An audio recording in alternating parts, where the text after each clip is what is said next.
আসসালামু আলাইকুম এভরিওয়ান, কেমন আছেন সবাই? আশা করি যে যেখানে আছেন ভালো আছেন, সুস্থ আছেন। আজকে আমি আপনাদের সাথে একটি ইউনিক বেবি নকশি কাঁথার ডিজাইন শেয়ার করতে এসে পড়েছি। এর জন্যে প্রথম পর্যায়ে আমি কাঁথাটিকে ভালোভাবে পেতে নিয়ে এরপরে 4 ইঞ্চি বরাবর মার্কিংগুলো করে নিচ্ছি এবং সেই অনুযায়ী বক্সগুলো আমি ক্রিয়েট করে নিচ্ছি। লম্বা এবং চওড়ায় আমাদেরকে কিন্তু 4 ইঞ্চি করে এই লাইনগুলো ড্র করে 4 ইঞ্চি পরিমাণের বক্স অঙ্কন করে নিতে হবে। কাঁথাটি আপনারা চাইলে সাইড সেলাই করে এরপরে অঙ্কন করতে পারেন, অথবা ঠিক এইভাবে ভালোভাবে পেতে নিয়ে বিছিয়ে নিয়ে এরপরে কিন্তু আপনারা আগে আর্টের কাজটি করে নিতে পারেন, পরবর্তীতে সেলাই করতে পারেন। এটি আপনাদের কমফোর্ট জোন অনুযায়ী আপনারা যেভাবে সুবিধা মনে হয় আপনাদের। তো এবার একটি সুতার রিলের সাহায্যে আমি একটি বৃত্ত অঙ্কন করছি। যেই অংশটুকু বড় থাকবে সেটাই আমি ব্যবহার করছি। আপনারা যারা হাতের কাজ করেন তাদের বাসায় হয়তো এ ধরনের রিলগুলো অ্যাভেলেবেল থাকতে পারে। যদি একান্তই না থাকে তাহলে সার্কেল কোনো কিছু ব্যবহার করবেন, বোতলের ঢাকনা অথবা যে কোনো জিনিস, অথবা কম্পাস দিয়েও কিন্তু আপনারা এই সার্কেলগুলো করে নিতে পারেন। আমি সুবিধার জন্য এই রিলটি ব্যবহার করেছি, সুতার রিল, যেন সবগুলো গোল আমার সমান হয়, কোনোভাবে ছোট বড় যেন না হয়।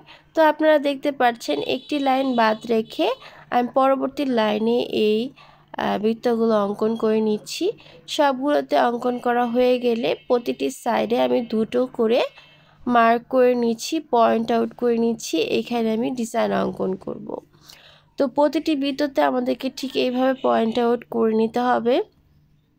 আমি স্টেপ বাই স্টেপ আপনাদের সাথে শেয়ার করব, আপনারা একটু দেখে বুঝে নেওয়ার চেষ্টা করবেন।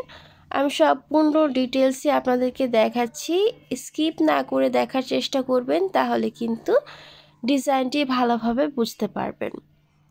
তো এক এক করে যখন মার্কিংগুলো করা হয়ে যাবে তখন আমরা এই মার্কিংগুলো ভালোভাবে অ্যাড করে দেব। আমি ভিডিওর সাহায্যে দেখিয়ে দিচ্ছি। এই যে আপনারা দেখতে পাচ্ছেন আমি দুটো লাইন ড্র করে নিচ্ছি।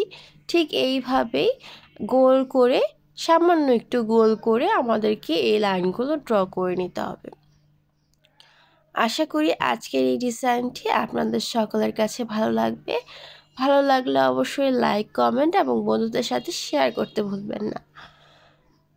তো আপনারা চাইলে এই ধরনের আর্ট করা কাঁথা কিন্তু আমাদের কাছ থেকে কালেক্ট করে নিতে পারেন। এর জন্য অবশ্যই আমাদের সাথে যোগাযোগ করতে হবে। ডেসক্রিপশন বক্সে সম্পূর্ণ ডিটেলস দেওয়া আছে, আপনারা সেখান থেকে আমাদের সাথে যোগাযোগ করবেন আমাদের পেজে অথবা হোয়াটসঅ্যাপ নাম্বারে। সেখানে আপনারা সেলাই করা, আর্ট করা দুই ধরনের কাপড়ই পেয়ে যাবেন, দুই ধরনের কাঁথা পাবেন। বেবি কাঁথা, বড় কাঁথা সব কিছুই আপনারা পাবেন। কালার কাস্টমাইজ করার অপশন রয়েছে এবং ডিজাইন তো কাস্টমাইজ আপনারা করতেই পারবেন। তো আপনাদের সাথে কথা বলতে বলতে কিন্তু সম্পূর্ণ কাজেই কিন্তু হয়ে গিয়েছে। এবার মাঝের যে খালি অংশটুকু রয়েছে সেটা একটু গাঢ় করে দিচ্ছি। এখানে আপনারা চেইন স্টিচ দিয়ে এইটিকে হাইলাইট করে নেবেন, তাহলেই কিন্তু হয়ে যাবে। আজকের কালারটি যেহেতু ডার্ক কালার কাঁথা, সেহেতু আপনারা অবশ্যই লাইট কালার সুতা ব্যবহার করবেন, তাহলে কিন্তু দেখতে ভালো লাগবে এবং ডিজাইনটি ভালোভাবে ফুটে উঠে আসবে। তো আজকে এখানেই বিদায় নিচ্ছি, দেখা হবে নতুন কোনো পর্বে। সেই পর্যন্ত সবাই ভালো থাকবেন, সুস্থ থাকবেন।